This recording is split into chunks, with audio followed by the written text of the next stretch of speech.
problems. And those concepts, they come under spherical trigonometry.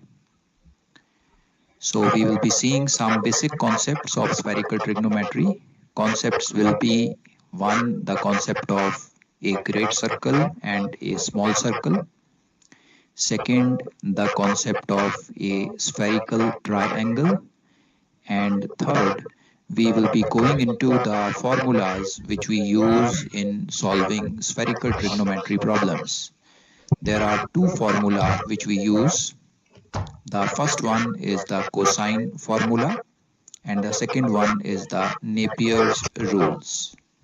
So this is what we are going to see in the basics of spherical trigonometry. Once we are clear about these basic concepts, it will be very easy for us to understand the working and solving of a great circle problem. Beta, you are able to see the slide and hear my voice loud and clear? Yes, sir. Yes, sir, we can hear you loud and clear. Yes, sir, we can see and hear you. Very good, Beta. Great.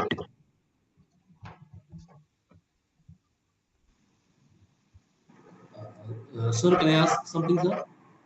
Yeah, go ahead, Beta. Sir, will you provide some time to write the notes what you did spelling now, or it's maybe? Beta, number one is the basic books, that is practical navigation and principles of navigation.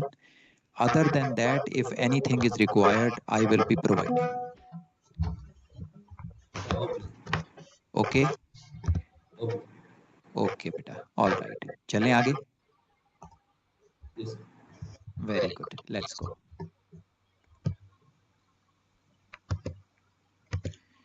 So first we go into the concept of a great circle and a small circle. We have the diagram on the screen now. Now this is the diagram of a sphere. You can consider this sphere as the earth. The points at the top and bottom represent the two poles. You can see the North Pole where the pointer is right now. And the bottommost point you can see the South Pole. And exactly midway between them, this dotted line which you see is the equator. Now on a sphere or on the surface of Earth, a great circle is a circle on a sphere or on the surface of Earth whose plane passes through the center of the sphere. The great circle has the same diameter as the diameter of the sphere itself. The purple color circle which we see in the diagram is a great circle. So you see this purple color circle which we have in the diagram is a great circle because its plane, the plane of this purple circle, passes through the center of the sphere. The center of the sphere is represented by point C. So we can see that the plane of this circle passes through the center of the sphere. So this is a great circle. Now you can see the diameter or the radius of this great circle is going to be the same as the diameter and radius of the sphere. They will be exactly the same. Now why is it called a great circle? Because this is the biggest diameter circle which we can draw or have on the surface of that particular sphere. It is not possible to draw a circle having a diameter greater than this that should lie on the sphere. So that is why it is called as a great circle. Now as we have seen, the center of a great circle matches with the center of the sphere.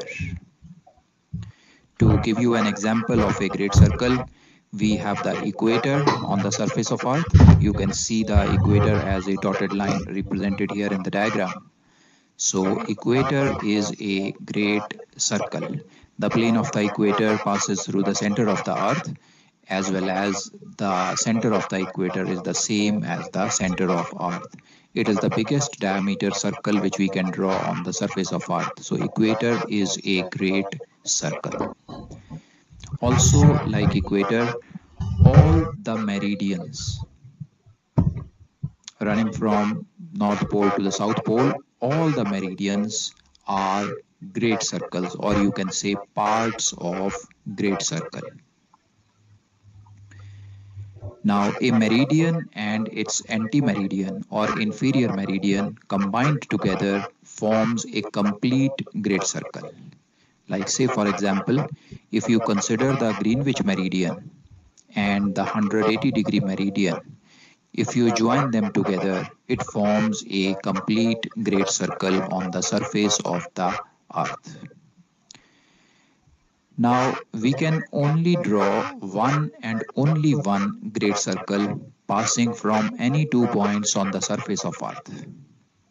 If you have two particular positions, two particular points on the surface of a sphere or earth, there is only one and one great circle which passes through them. Now, there is one exception to this principle, this statement, this fundamental, and that is if these points are diametrically opposite. If these points are diametrically opposite, then we can have an infinite number of great circles passing through them. Like you have in the case of poles. The poles are diametrically opposite, so there can be infinite number of great circles that can pass. As an example, all the meridians 0 to 180 degree east and west are all great circles, and they are all passing from these 2 points, that is the North Pole and the South Pole. So 2 points which are diametrically opposite, infinite number of great circles can pass through them. And if we have 2 points or 2 positions which are not diametrically opposite, there will be one and only one great circle which will pass from both those points.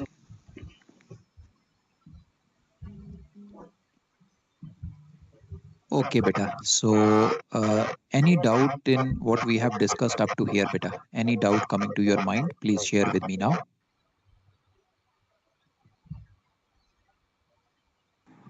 So, what is diametrically opposite in that context? Ask again, beta. So, what is called this? You told me before that diametrically opposite. I have more than two circles passing through. Okay. I Diametrically can't opposite. visually, yeah.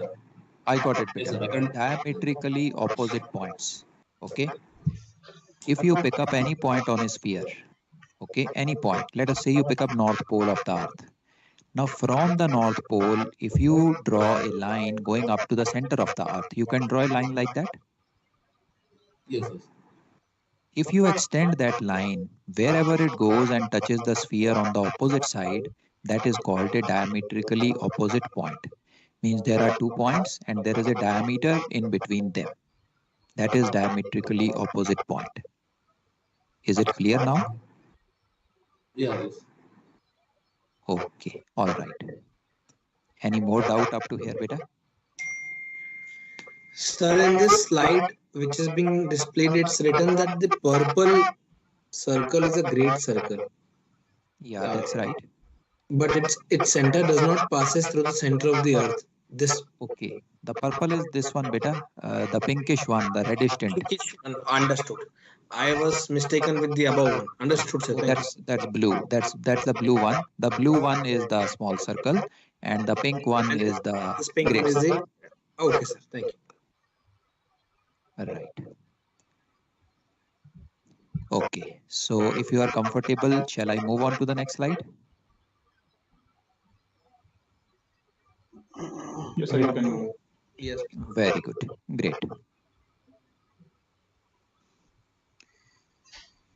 Now moving on to the concept of a small circle. A small circle is a circle on the surface of a sphere whose plane does not pass from the center of the sphere.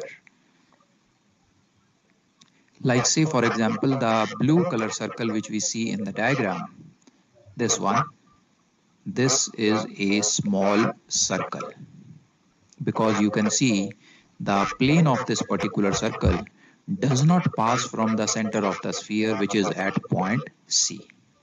So all these circles whose plane does not pass from the center of the sphere are called as small circles. The diameter or the radius of the small circle will be less than the diameter of the sphere. And the center of a small circle is not the center of the sphere. We know their centers are not matching. The center of the blue small circle is here at this particular point, whereas the center of the sphere or the earth is at point C here. Now all the parallels of latitude except the equator are small circles. Whether it is 10 degrees, 20, 30, 40, 50, north or south, all these parallels on the surface of earth represent small circles because their plane does not pass from the center of earth and their radius is not equal to the radius of the earth, and the center of these circles is not the same as the center of the earth.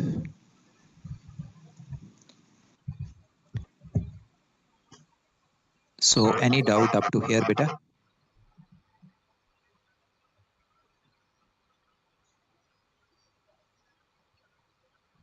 Sir, can you go just behind the first slide for a moment, sir? Okay, beta. I will go to the first slide. You want to ask something from there? Nothing, sir. Just I take screenshots for noting down. Sir. That's all. Okay, I will go back. I'll go back.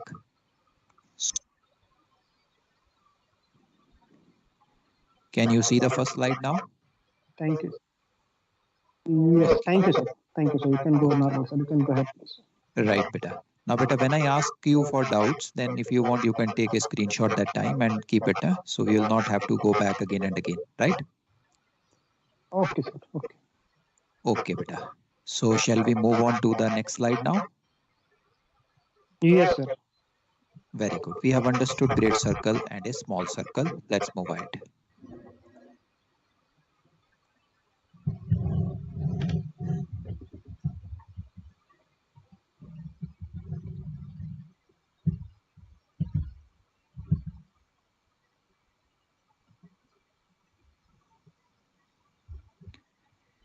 Now we move on to the concept of a spherical triangle. We are familiar with plane triangles. We use them very often in our calculations. Now we are going to understand what is a spherical triangle. We have the diagram on the screen. A spherical triangle is a triangle on the surface of a sphere formed by the intersection of three great circles. Now, as you can see in this particular diagram, we have a triangle being formed on the surface of a sphere. This is a 3D diagram, and you can see this triangle being formed, A, B, C. Now, this triangle is being formed on the surface of a sphere. That's number one requirement for a spherical triangle. And second, all the three sides of this triangle, you can see side AB, it is an arc of a great circle. The second side BC is also an arc of a great circle. And the third side AC is also an arc of a great circles. All the three sides of the triangle should be the arcs of great circles. So that's a mandatory condition to be fulfilled for a spherical triangle. If any one of the sides is not the part of a great circle, or you can say if any one of the sides is the part or arc of a small circle, in that case, the triangle is not a spherical triangle. For a triangle to be called a spherical triangle, it is mandatory that all the three sides should be the arcs of great circles only. Now, in a triangle, there are total 6 components. There are 3 angles and 3 sides. In plane geometry, the angles are measured in degrees, whereas the sides are measured in units of length, that is meters, centimeters, millimeters, etc. But in spherical triangle, there is a difference, a significant difference. All these 6 parts, that is the 3 angles of the spherical triangle, like in this case, angle A, B, and C, as well as the 3 sides of the spherical triangle. You can see these 3 sides, AB, it is also represented as small c. Then BC, it can also be represented as small a. And the third side, AC, which can also be represented as small b. The side is either represented by the vertices which connect to form that side, like for this particular side, we can call it as AC, or you can also call it the small letter of the angle opposite to it. Now the angle opposite to this side is angle B. So you can also represent this side with small letter b. So in a spherical triangle, all these 6 parts, that is the 3 angles as well as the 3 sides, are measured in units of angles only. We do not measure the sides of the spherical triangle in units of length. They are all measured as angles.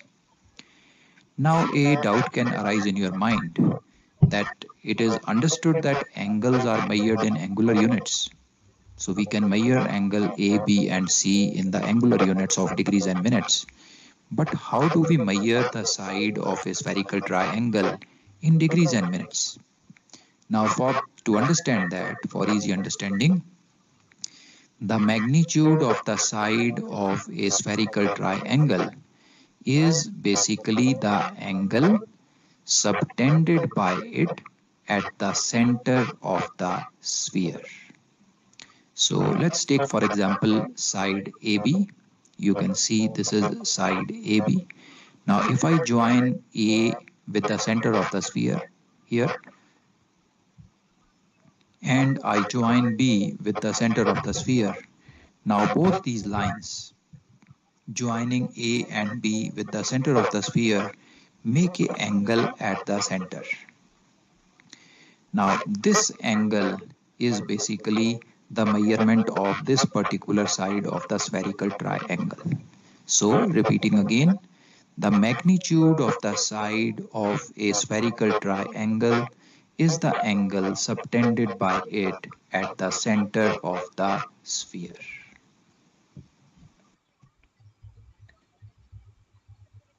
So beta, any doubts which are coming in your mind, you can ask me now.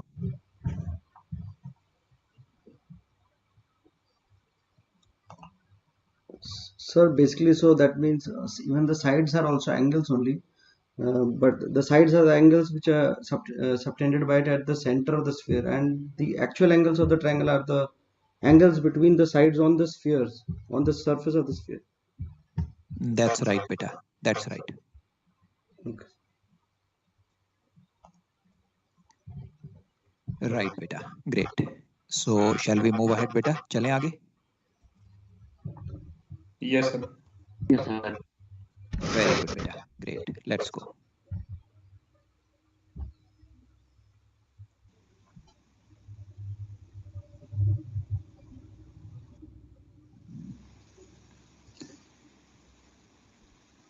Okay, having understood the concept of a great circle, a small circle, and a spherical triangle, now let's go into our first very important formula used in spherical trigonometry, that is the cosine formula. Now this formula is not only used for great circle sailing, but also used at many places in celestial navigation as well. So this is very important for the full navigation part. Now for this, let me make a rough diagram for a spherical triangle. You can see one side of the spherical triangle.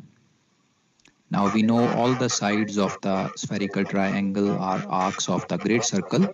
So let me mark it as a GC. You can see the second side of the spherical triangle now in green color. This is also the arc of a great circle. Let's mark the third one now. You can see the third side of the spherical triangle, which is again an arc of a great circle. Let's give it a name also. Let's mark one of the vertices as P. Let's mark the second vertex as A and the third one as B. So Papa Alpha Bravo PAB triangle is a spherical triangle. That means it is made on the surface of a sphere, and all three sides of this triangle are arcs of great circles. Now the cosine formula says cos of any angle of a spherical triangle is equal to cos of opposite side minus cos of adjacent side 1 multiplied by cos of adjacent side 2 whole divided by sine of adjacent side 1 multiplied by sine of adjacent side 2. Now, what do we mean by the opposite side and the adjacent side? Let's try to understand. Let us consider any one angle of this triangle. Let's consider angle P. Now, you will see there are two sides of this triangle which are making this particular angle. In this case, angle P is being made by the side Papa Alpha, PA, and Papa Bravo, PB. Now these two sides which make this particular angle are known as adjacent sides. The third side, which is not in any way involved in making this angle, in our case this is side AB, Alpha Bravo. This side is known as the opposite side. So this is how we explain the adjacent sides and the opposite sides. You can see that in this formula, the cosine formula, on the left hand side we can have any angle. In our case, angle Papa, angle Alpha, or angle Bravo. And on the right hand side you see all the terms are related to the sides of the triangle. So you have opposite side, then adjacent side, again adjacent side, and adjacent side in the denominator. So it tells us that if we have all the three sides of this triangle available to us, we can calculate any of the angles of this spherical triangle. Now let's try to understand the application of the formula for a particular angle. Let's consider angle P only. So we will try to apply this formula considering angle P. So the formula says cos of any angle. In our case it will be angle P now. You can see this angle P marked here in the diagram. So the cosine formula, once applied to angle P, will give us cos of angle P is equal to cos of AB. You can see AB is the opposite side to this angle P, minus cos of PA. You can see PA is the first adjacent side, multiplied by cos of PB. You can see PB, Papa Bravo, is the second adjacent side to this particular angle, whole divided by sine of PA, that is adjacent side 1, multiplied by sine of PB, that is adjacent side 2. So cos of any angle is equal to cos of opposite side minus cos of adjacent side 1 multiplied by cos of adjacent side 2, whole divided by sine of adjacent side 1 multiplied by sine of adjacent side 2. So that is the application of the cosine formula. We can apply this to any of the angles as required by us, as we have done for angle P. So beta, now you can have a good look at the formula and let me know any doubts which are coming in your mind one by one.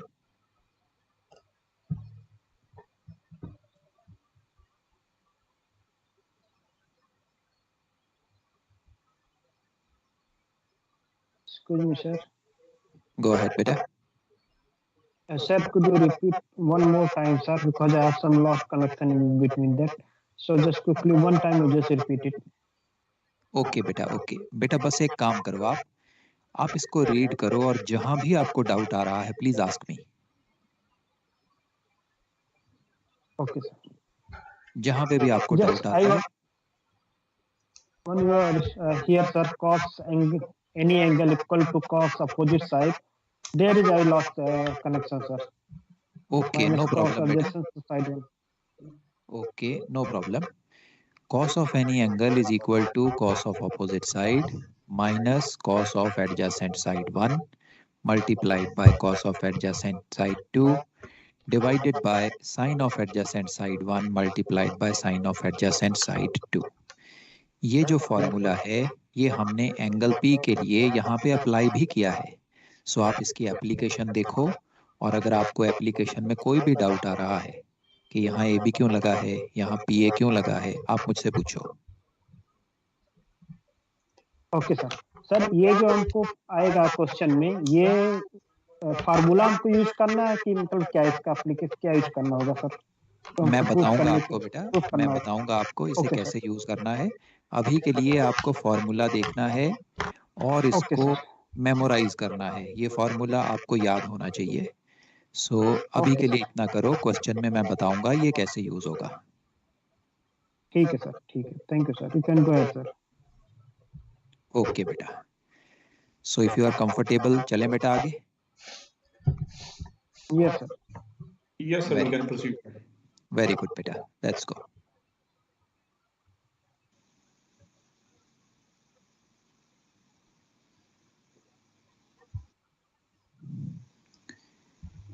Now let's try to go a little deeper into the formula and try to understand what are the situations, scenarios or questions in which this cosine formula can be used. There are specific conditions in which we can use the cosine formula. We have the spherical triangle rough diagram here, same Papa Alpha Bravo triangle. Now this cosine formula can be used in two conditions or two scenarios. What are these two conditions? Number one is when all the three sides of this spherical triangle are known to us. Papa Alpha, Papa Bravo and Alpha Bravo, all three sides are known to us. Then we can apply this cosine formula and we can calculate all the remaining angles of this triangle. Angle Papa, angle Alpha, angle Bravo, all three can be easily calculated. We just saw in the formula itself, on the right hand side we have all the sides. So having all the sides known to us, any of the angles can be found out. Now the second condition or scenario in which cosine formula can be applied is when we know any two sides of the spherical triangle and very important included angle known to us. What do we mean by the included angle? If any two sides of this triangle are known to us, let us say we know Papa alpha, the green color side of the triangle. We know Papa Bravo, that is the blue color side of the triangle, and the included angle. The included angle between these two sides is the angle P, angle Papa.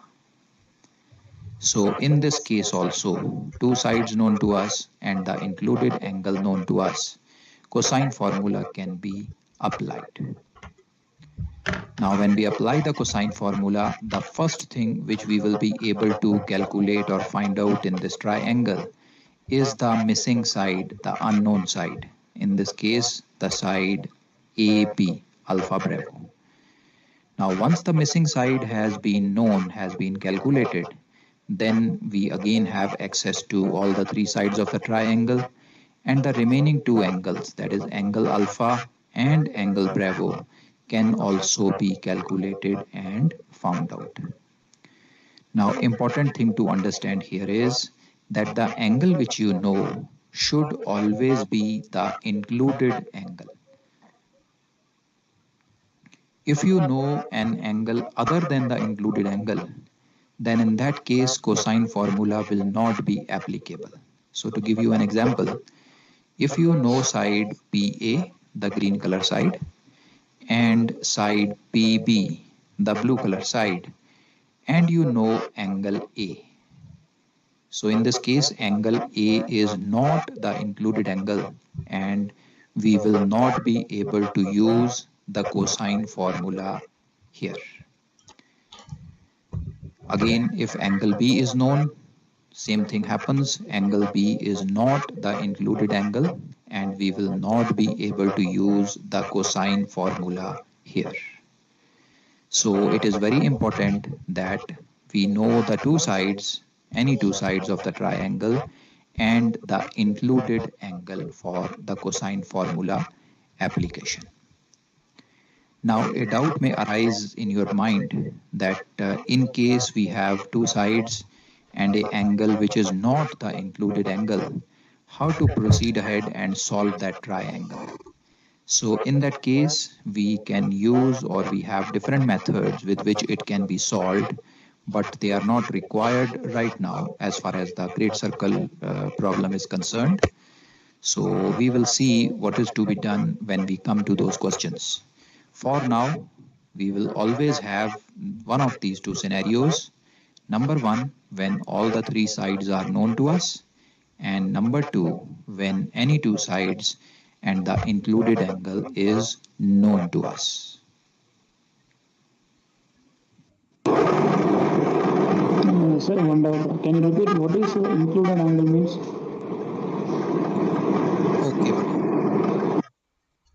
Okay. You can keep your mic muted now. Included angle means any two sides which you know in this triangle. Let's say if you know the green color side Papa Alpha and you know the blue color side Papa Bravo, the angle which is made by these two sides is called as the included angle. So in case of Papa Alpha and Papa Bravo, the included angle is angle Papa. Okay, sir, understand. Very good, beta. Any more doubt up to here, beta? No, sir. Very good. Great. Okay. So if you are comfortable, chale beta, आगे चले. Go ahead. Yes. Go ahead. Yes, sir. Right. Let's go.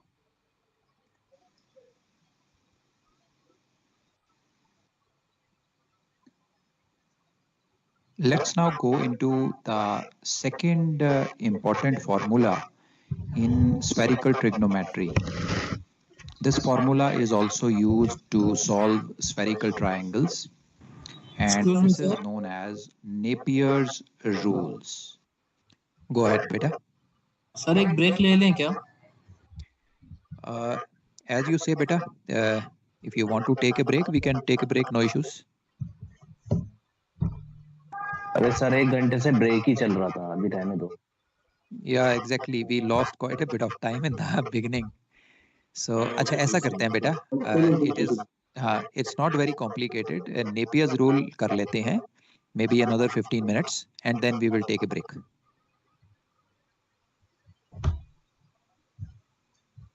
Okay, is everybody okay with that? Okay, sir. Okay. Yes, Yes, sir. sir. It's okay, sir. Okay, sir. Okay. Yes, okay, sir. Okay, sir.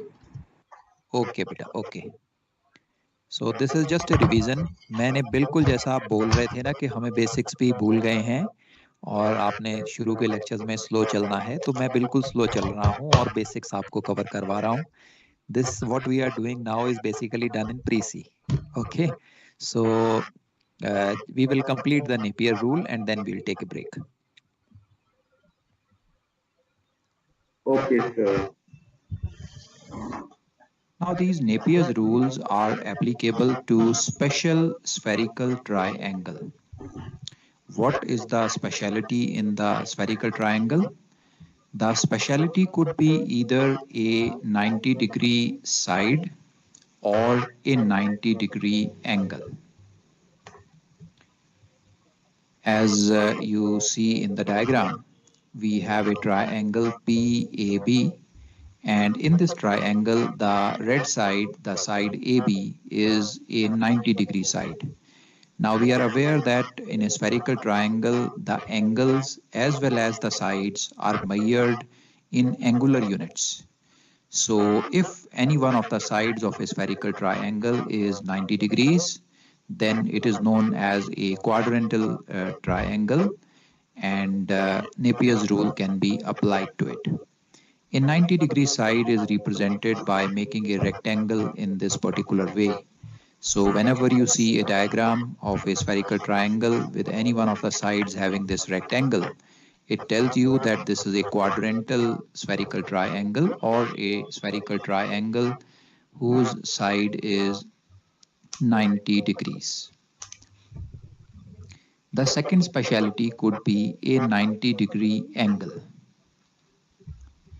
So again we have a spherical triangle PAB at the bottom part of the slide, and you can see that in this spherical triangle the angle B which we have is a right angle. So if any spherical triangle has this speciality of 90 degrees, either it has a 90-degree side or it has a 90-degree angle, then we can apply the Napier's rule to that particular triangle. So up to here clear beta? Yes, sir. इसको क्या बोलते हैं? Quadrantal and right angle triangle, right, sir?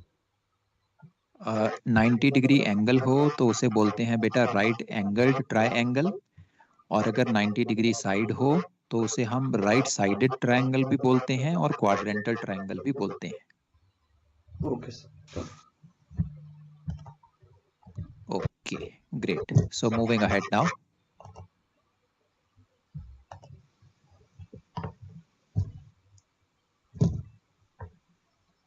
Let's now see the application of the Napier's rule. First, we will see the application of Napier's rule in a spherical triangle having a right angle or having a 90-degree angle.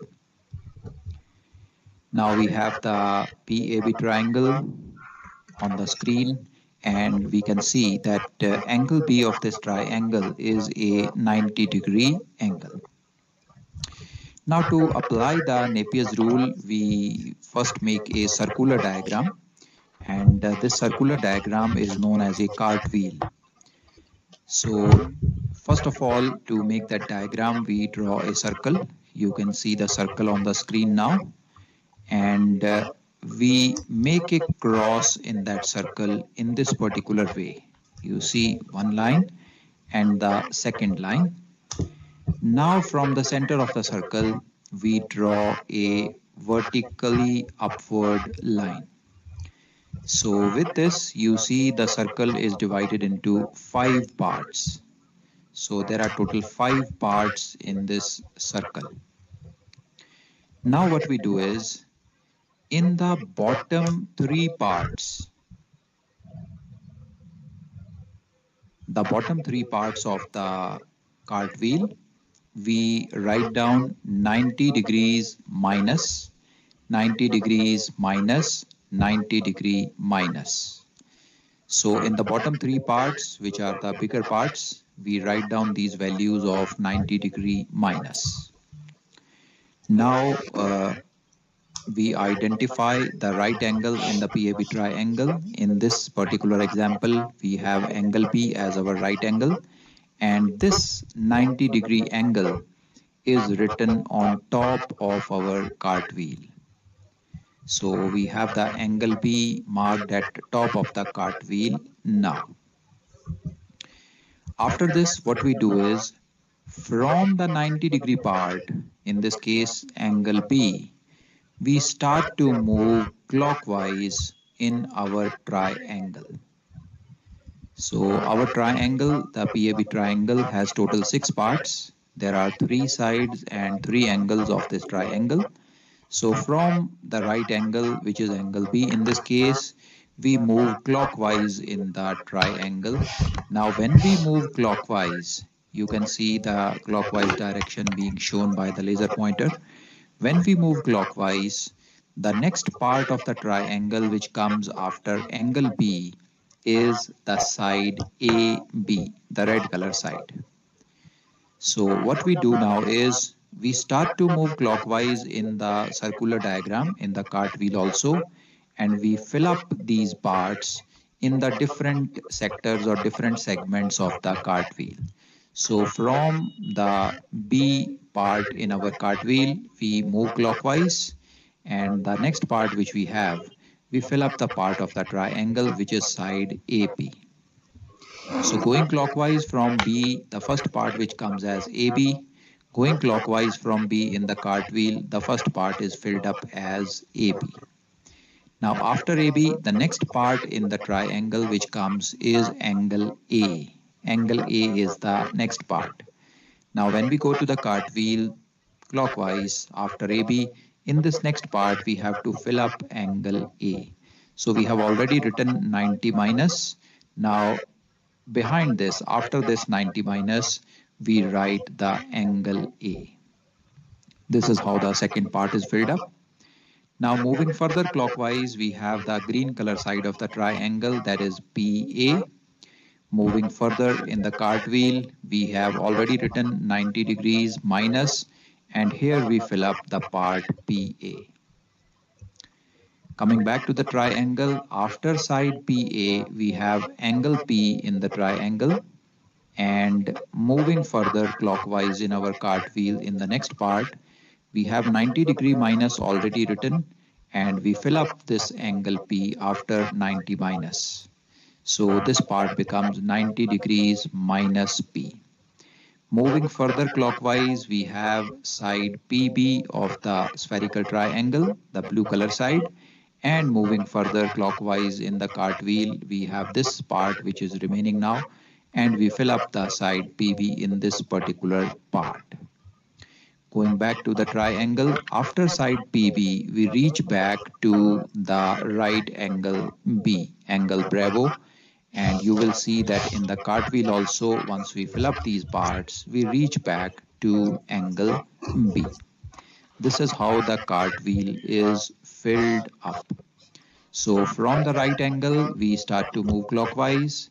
First part is AB, next part is angle A, next part is side PA, then angle P, and in the end PB. We fill up all these parts in the cartwheel going clockwise. So you go clockwise from B, the first part which comes as AB is filled up here. The next part which comes as angle A is filled up here in the second part. The next part which comes is side PA, filled up in the third part of the cartwheel. Next part which comes is angle P, and the next one PB, coming back to Bravo. So this is how the cartwheel is filled up. Now, once the cartwheel is filled up, we can apply the Napier's formula now. What is this Napier formula? Let's see. There are two formula in the Napier's rule, which are used in the Napier's rule. The first one is sine of the middle part is equal to tangent of adjacent part 1 multiplied by tangent of adjacent part 2. This is the first formula to be used. And the second formula is sine of the middle part is equal to cos of opposite part 1 multiplied by cos of opposite part 2. Now these are the two formula which we use when we apply the Napier rule to a particular right angled spherical triangle.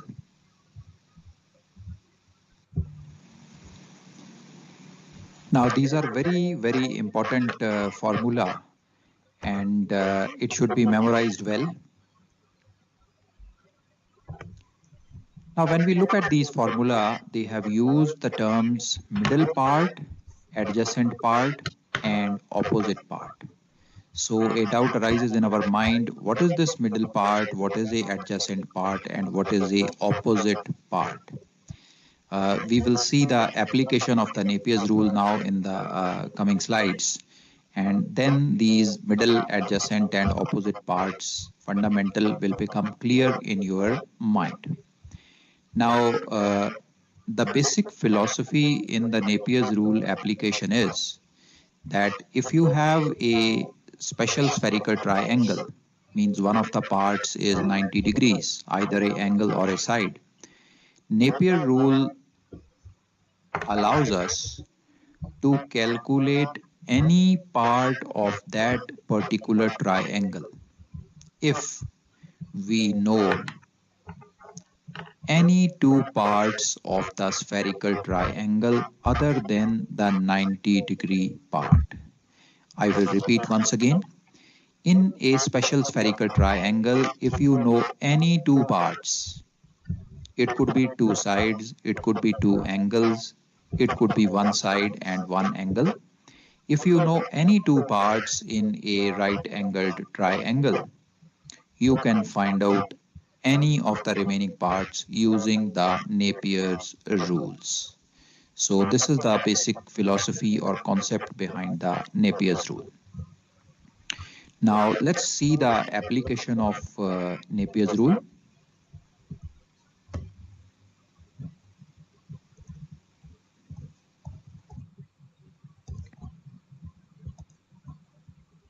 Now a very easy way of remembering the Napier formula is, you see on the left hand side of both these formula, we have sine of the middle part. So left hand side sine of the middle part is quite easy to remember. Now on the right side, you see we have tangent adjacent part 1 multiplied by tangent adjacent part 2. Or in the second case, we have cos opposite part 1 multiplied by cos opposite part 2. To remember it easily, to memorize it easily, you remember that tangent and adjacent, they are rhyming words. They both have the same tone. Tangent and adjacent, they always go together. And cos and opposite, they both have the sound of O. Cos and opposite, they always go together. If you remember it this way, you are never going to forget it. Tangent and adjacent, they go together. Cos and opposite, they go together. So depending upon which formula you are using, depending upon which parts are available to you, if adjacent parts are available, you know I have to use the tangent formula.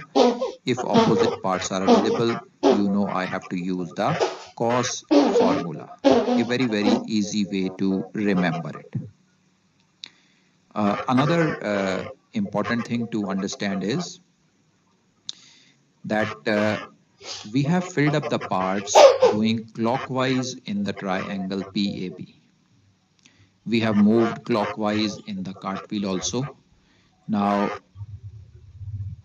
just to make you aware that if instead of clockwise, somebody wishes to go anti-clockwise, or by mistake, let us say you move anti-clockwise. Even if you move anti-clockwise, the application of the Napier's rule will still be accurate. If you move anti-clockwise in the triangle and you move anti-clockwise in the cartwheel, even then the application of Napier's rule will not go wrong. It will still be correct and accurate. Now, in case somebody moves anti-clockwise in the triangle and he moves clockwise in the cartwheel, even then the application of Napier's rule will be accurate and correct. So to put it in short, the Napier's rule is quite robust, and a little bit of change in the application is not going to make any difference in your answer. So now we are going into the application of the Napier rule. Any doubt up to here, beta? No, sir. No, sir. Very good. No, sir. Great, beta. Let's go. No.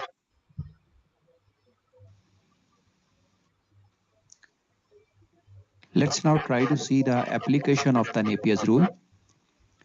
Now, by using Napier rule, if we know any two parts of the special triangle other than the 90-degree part, then we are able to find out any other remaining part of the triangle.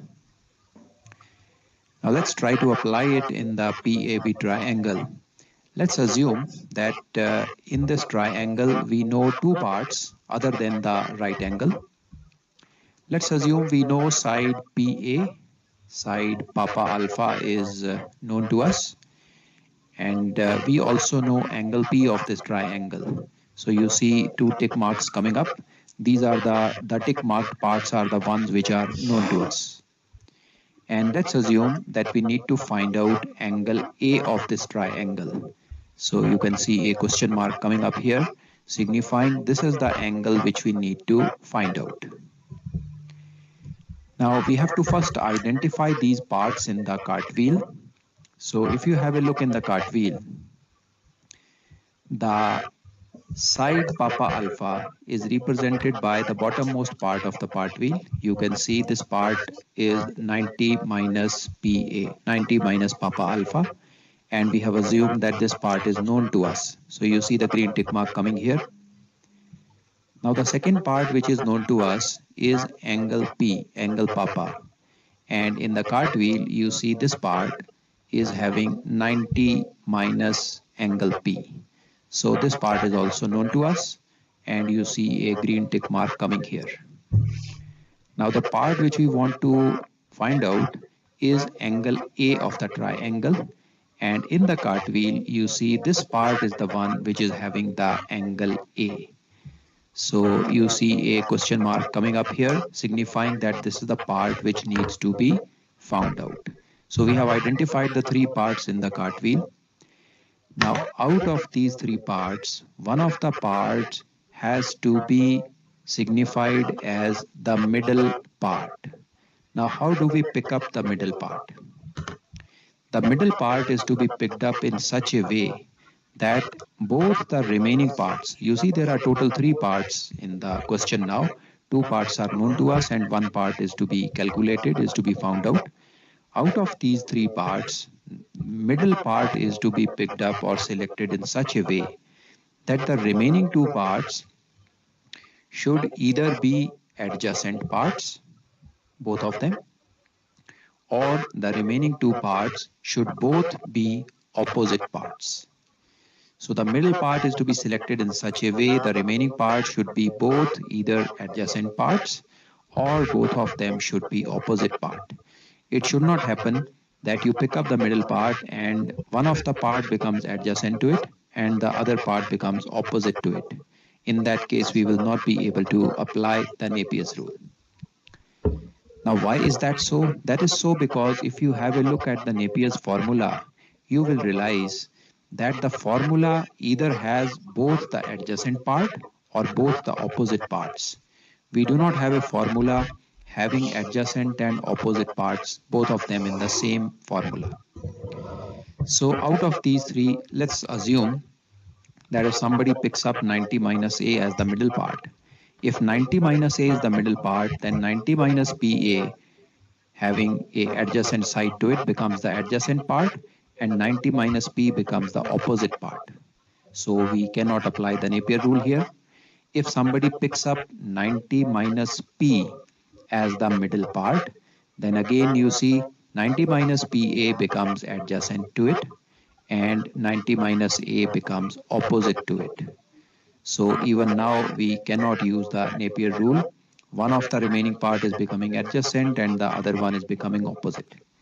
Now if you keep 90 minus pa as your middle part, 90 minus pa, if it is the middle part, then 90 minus p is adjacent to it, and 90 minus a is also adjacent to it. So this fits our formula. 90 minus pa is to be considered as the middle part here. Both the other parts now become adjacent parts, and we can now apply the Napier's formula for adjacent part.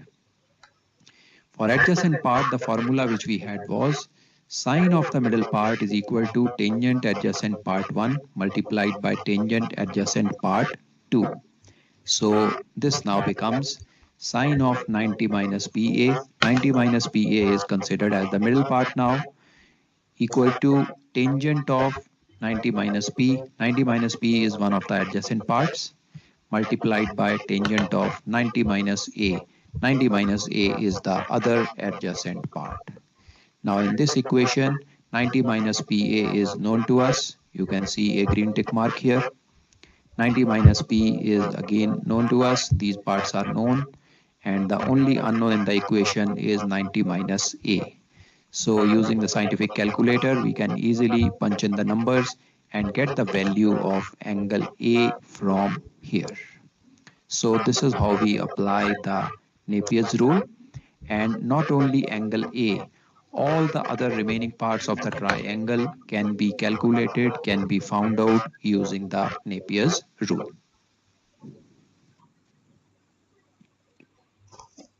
So beta, I hope the Napier's rule application is refreshed. Any doubt coming in your mind, please ask me. Okay. Sir, wonder how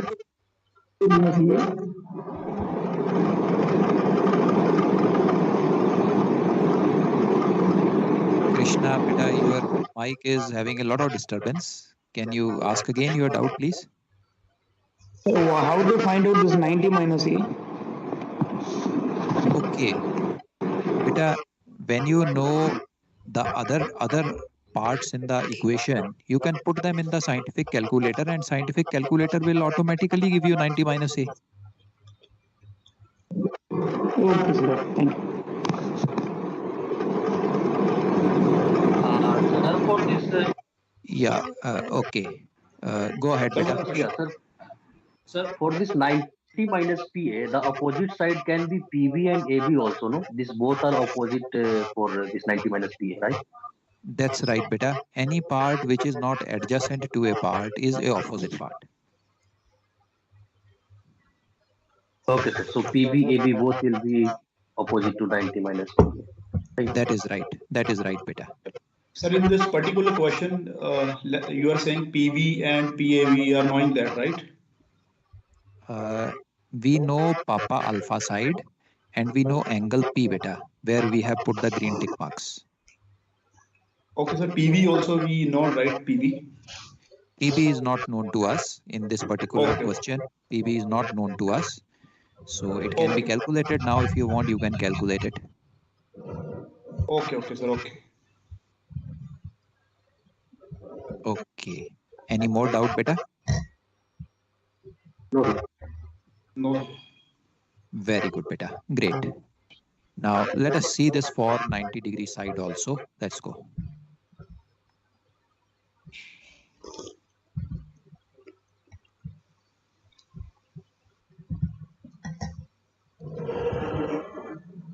Let's now see the application of Napier's rule for a spherical triangle having 90-degree side.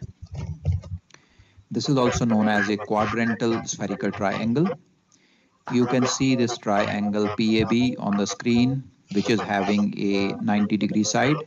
The side AB of this triangle, red color side, is a 90-degree side represented by a rectangle.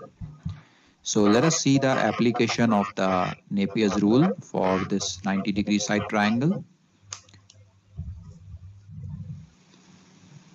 We first prepare the cartwheel. So let's make the circle. Now in the circle we draw the cross exactly in the same way as we did for 90-degree angle triangle, and then we draw a vertical line dividing the circle in 5 different parts. Now the only difference in application of Napier's rule for a 90-degree angle and a 90-degree side is that at the bottommost part we fill up minus 90. What do I mean by this? You see, in 90-degree angle triangle or a right angle triangle, we filled up 90 minus, 90 minus, and 90 minus in all the 3 bottom parts of the cartwheel. Now the only difference here is we take this 90-degree in the bottom part to the end, and the part of the triangle which comes here in this segment will be coming in the front. The 90-degree goes to the end and the part of the triangle will be coming in front. This is the only difference in application of Napier rule for a right-angled triangle and a right-sided triangle. So we have filled up the bottom 3 parts, 90 minus, 90 minus, and the lowest part, the bottommost part, minus 90. 90 has gone to the end. Now let's note down the 90-degree part on top. So in this case, we have side AB as the 90-degree part. We write that on top of the cartwheel. And now we can start to fill up the parts of the cartwheel. Starting from side AB, now we move clockwise in this particular triangle. From side AB, if we move clockwise, the first part which comes is angle A, next is BA, then angle P, next is BB, and then angle B. Now let's move clockwise in the cartwheel also and fill up these parts one by one. So we start from AB. As we go clockwise, the first part which comes is angle A, filled up here in the cartwheel. The next part which comes is side PA, again filled up here in the cartwheel. The next part after PA which comes is angle P in the triangle. So let's fill up angle P here. As I told you that the 90 degrees in the bottommost part has gone to the end. So angle P, which is the part of our triangle, comes in the front. So this becomes P minus 90. This is the important thing to note in a 90-degree side triangle, and this is the only difference in application from a right-angled triangle. Moving further, after angle P, the next part which we have is side PB. So let's fill up side PB in this segment of the cartwheel. After PB, the next part which we have is angle B. So after angle B, we come back to the 90-degree part, which is side AB. So you see the cartwheel is filled up. The only difference in filling is the bottommost part. Instead of 90 minus part of the triangle, the bottommost part is now part minus 90. The formula which we have, they remain exactly the same. Sine of the middle part is equal to tangent adjacent part 1 multiplied by tangent adjacent part 2, and sine of the middle part is equal to cos opposite part 1 multiplied by cos opposite part 2. So formula remains the same. There is no change in the formula.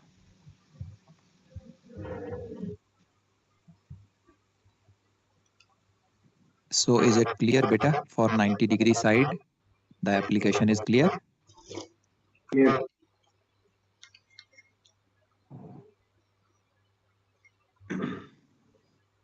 Okay, beta. Great. Now the formulas remain the same. Sir, have you changed the slide or you are on the same right angle spherical triangle slide? बेटा this is right sided one. इससे पहले वाली right angled थी, इसमें तो right side है, 90-degree side है. Okay, sir. Actually, this screen actually I think it's got stuck. It's not moving. I think on my PC. Okay. What about others, beta? Can you see 90-degree side slide? Yes, sir. Okay, sir. Okay, everything is okay. Okay. So Gursevak, maybe the net speed low in your area somewhere. Yeah, okay, maybe. Sir, in this right side spherical triangle, only the bottom part 90 minus PA. Instead of that, it should be side minus 90, right?